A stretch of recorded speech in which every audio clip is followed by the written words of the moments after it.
देखना शुरू कर चुका है न्यूज 24 बाइट।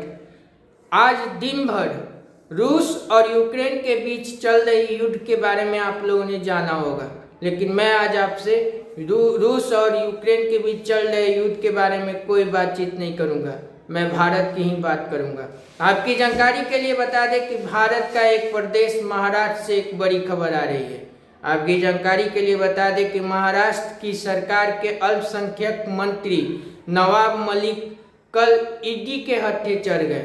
सुबह 5 बजे ईडी उनके घर पे छापामारी की और वहीं पर उनसे लगभग 2 घंटे पूछताछ करने के बाद 7 बजे उन्हें लेकर ईडी के मुख्यालय पहुंचे और 7:30 से वहां पे उनसे पूछताछ फिर शुरू हुई और दोपहर होते होते यह बात भी कंफर्म हो गई कि ईडी ने उन्हें अरेस्ट कर लिया है।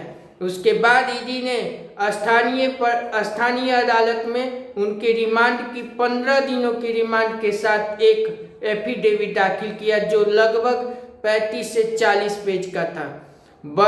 देर रात तक उस पर बहस होने के बाद भी नवाब मलिक को इससे कोई भी राहत नहीं मिला।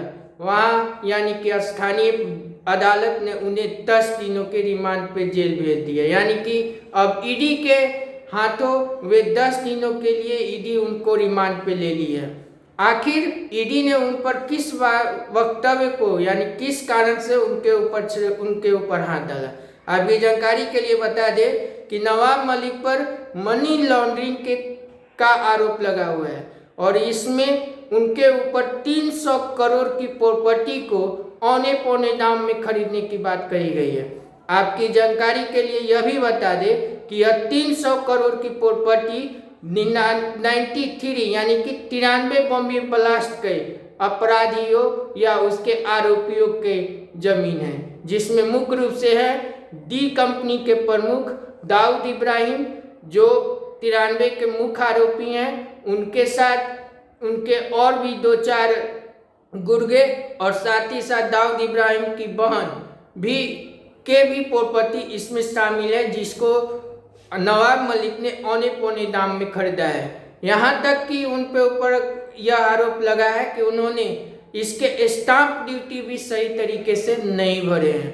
कहने का मतलब यह है कि नवाब मलिक का डी कंपनी के साथ संबंध होने की बात निकल कर सामने आ रही है। अब यह तो गहन जांच के बाद ही पता चलेगा कि यह आरोप कितना सही है क्या गलत है, लेकिन इससे महाराष्ट्र की अघाड़ी सरकार में बवंडर मच गया है। यानी कि उन लोगों की अघाड़ी सरकार जिसके मुखिया अभी उद्धव ठाकरे हैं और महाराष्ट्र में एनसीपी यानी कि राष्ट्रीय कांग्रेस पार्टी और उसके बाद कांग्रेस पार्टी और तीसरे नंबर पर शिवसेना की मिलीजुली सरकार जिसे महाराष्ट्र अघाड़ी सरकार कहा जाता है को ये एक बहुत बड़ा सदमा लगा है।